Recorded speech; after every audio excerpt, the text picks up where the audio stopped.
Top 10 Waterbenders in Avatar: The Last Airbender. Number 10, Hugh. Hugh is part of the Waterbenders that separated from the overall tribes and went on their own path into the swamp. There, they're more in tune with nature and started waterbending swamp water and hunting swamp creatures for sustenance. And Hugh, besides monks, is the most hippy-dippy guy you'll meet in the Avatar world.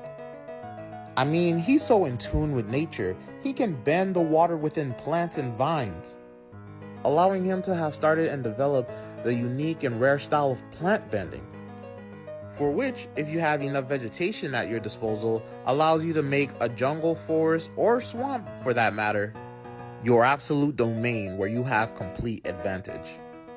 You can even make yourself appear as a plant or swamp monster to strike fear in your enemies.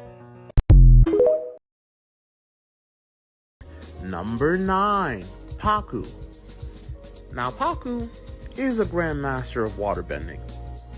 Not only is this dude great at his craft, he's also great at teaching those to be also great waterbenders as well. If they have the potential for it, that is. The only downside to this well-respected character was his original views, believing that women with their waterbending shouldn't be warriors, but instead healers via tradition. But it took a very determined, very passionate, very talented waterbender, aka Katara, to push him past those old-timey views and wake him up to the reality of what is.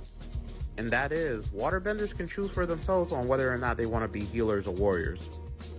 This secret member of the Order of the White Lotus grew overall as a better person because of this, and became an awesome granddad. Number 8, Kaya. Kaya is the waterbending daughter of Avatar Aang and Katara. Of course, taking more from her mother's side, Kaya is an amazing healer. And learning everything she knows from her mother, she is not just an exceptional healer, but an amazing warrior. Don't believe me? Just try her. She doesn't care who you are. If you want to throw hands, she'll throw hands. Don't forget her father was the Avatar, so he also taught her a little something about waterbending fighting. And she shows it with how vicious she is with the splash. Because as long as there's a source of water around, she'll flood you up and wash you away with the tides. That's why Kaya is on this list of top 10 waterbenders. Number 7, MinGa. MinGa is definitely up there with powerful waterbenders because not only is she able to do what they can consistently, but she's able to do it with no arms. She has definitely mastered the art to the point where she can do it armless. Being able to consistently summon water tentacles for long periods of time to act as a type of versatile prosthetic limbs to make up for her missing ones. And boy, do they make up for it.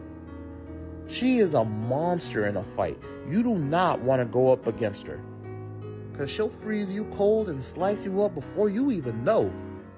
She is a fierce and loyal member of the Order of the Red Lotus, and it should be more than obvious why. Because she never had not having arms stop her. Number 6, Katara. Now, before any of y'all hang me in the comments, gotta hear me out. Gaara is a waterbender prodigy who will always be one of the best, if not one of the greatest waterbenders in the Avatar universe you will ever meet. Not just by going from mediocre amateur to advanced mastery in her waterbending, with the healing and the blood bending and even some plant bending in the comics, but she was even able to take down hardcore adversaries like Azula, always being the bigger person, aiding, helping, and even forgiving people like the motherly figure she is. She even got with Aang and mothered some amazing kids, and lived long enough to aid the new Avatar after Aang and her brother passed. Number 5, Tarlock. Councilman Tarlock seemed like he had the best intentions for Republic City, but the way he would abuse his authority to bully those who didn't agree with his views or values made him no different to any other criminal in Republic City. And turns out, he was derived from one, as Yakone, one of the baddest gang bosses Republic City has ever seen, was his father, who was stripped of his powerful psychic bloodbending by the Avatar and decided to try and teach it to his kids, one of which, Tarlock, ended up resenting his father for it, but ironically ended up becoming just like his dad. Bribing, extorting, incentivizing people with brutality or fear of arrest. And don't forget bloodbending until all of that was stripped away from him by his brother. Number 4. Amon, secretly known as Nautak. Pretending to be a non-bender that was burned by firebenders that was gifted the ability to take bending away by the spirits. Nautak, as Amon, was a fierce fighter that created the Equalist group to start the non-bending revolution. To take bending away from all benders, to make everyone equal, believing bending was the sole reason behind war and conflict in the Avatar world. His father, Yakone, taught him everything he knew, as he was a gang boss able to bloodbend without a full moon.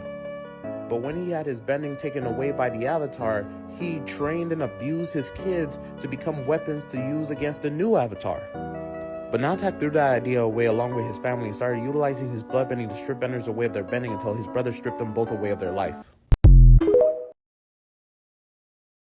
Number 3. Kook.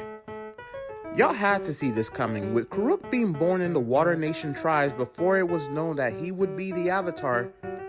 Then of course he would have been one of the strongest waterbenders from the Avatar power boosting his waterbending abilities. And Kook, regardless of him being known for being one of the worst, if not the worst avatars, was actually in reality one of the best because he secretly defended the world from dark spirits invading it, regardless of the many physical, mental, emotional, and spiritual sacrifices he had to make to do it, ultimately losing the one he loved the most in returns for his service as the Avatar.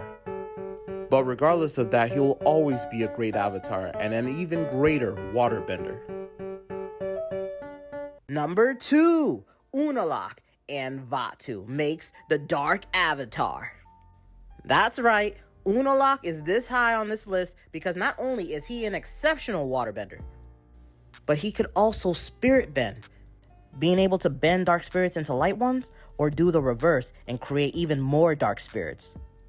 And yes, with even being a spiritual man who believed humans and spirits should coexist, he was still a treacherous, malicious, conniving, and psychopathic a-hole who fused with the dark spirit of disorder and chaos Vaatu to become the new and only Dark Avatar, augmenting and boosting his waterbending to the heights that only avatars have ever been able to achieve. And after temporarily killing Rava, this made this man nearly unstoppable. But Korra found a way, revived Rava, became the Avatar again, and defeated her evil uncle once and for all. Number 1. Korra. Avatar Korra. Of course, with being born the Avatar, it would boost Korra's waterbending abilities past its peak. But of course, Korra takes the number 1 spot because she surpassed what it means to be an Avatar. Honestly, she has faced and beaten the most trials I've ever seen any Avatar take. And the fact that even though she gave up a couple of times and lost really badly, she was able to stand back up and continue the fight to protect people she didn't even know, shows how truly good Korra is, regardless of how sometimes she can be quick to anger. She may have lost her connections to the previous avatars, but her connection with Rava, the Avatar's spirit, has never been stronger, allowing her to truly be one of the greatest waterbender, if not the greatest waterbender and Avatar the Avatar universe has ever witnessed.